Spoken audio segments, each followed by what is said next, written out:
আজকের এই গল্পটি শোনার পর আপনি আর কোনোদিনও কারোর সঙ্গে খারাপ ব্যবহার করতে পারবেন না। চলুন তাহলে গল্পটি শুরু করা যাক। ছোট্ট এক ছেলে ছিল প্রচন্ড রাগী।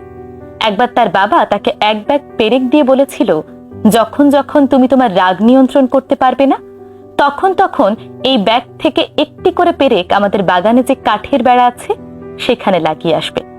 ছেলেটিও তার বাবার কথা মতো কাজ করতে লাগলো। দেখা গেল একদিনেই কাঠের বেড়াতে 37টি পেরেক লাগাতে হয়েছে ছেলেটির। এভাবে ধীরে ধীরে সে তার কাজ চালিয়ে যেতে লাগলো। একটা সময় পর দেখা গেল তার পেরেক লাগানোর সংখ্যা অনেক কমে গিয়েছে, কারণ তার কাছে মনে হলো কাঠের বেড়ায় পেরেক লাগানোর চেয়েও রাগ নিয়ন্ত্রণ করাটা অনেকটাই সহজ। আস্তে আস্তে তার পেরেক লাগানোর সংখ্যাও কমতে লাগলো। একটা সময় এলো যখন আর তার একটি পেরেকও লাগাতে হয়নি। তখন সে তার বাবাকে গিয়ে বলল, বাবা, আমার কিন্তু আজ আর একটি পেরেকও লাগাতে হয়নি।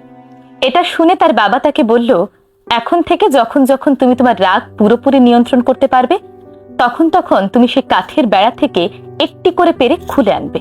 তারপর একটা সময় আসলো যখন ছেলেটি পেরেক খুলতে খুলতে সবগুলো পেরেক খুলে ফেলেছে। তারপর তার বাবা তাকে নিয়ে বাগানে গেলেন, গিয়ে বললেন, তুমি খুব ভালো কাজ করেছো, তুমি এখন তোমার রাগ নিয়ন্ত্রণ করতে পারো। কিন্তু লক্ষ্য করে দেখো, কাঠের বেড়ায় যে ক্ষতগুলো লেগেছে সেগুলো কিন্তু মুছে যায়নি। এই ক্ষতগুলো আর কখনোই মুছতে পারবে না।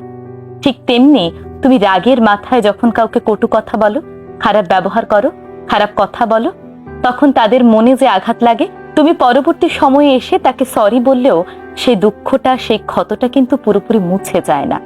তাই রাগের মাথায় হয়েও কাউকে কখনো খারাপ কথা বলবে না, খারাপ ব্যবহার করবে না। তাহলে তার মনে তুমি যে আঘাত দেবে তা চিরস্থায়ী হয়ে থেকে যাবে। মানুষের শরীরের আঘাতের চেয়েও মনের আঘাত বেশি ভয়ানক।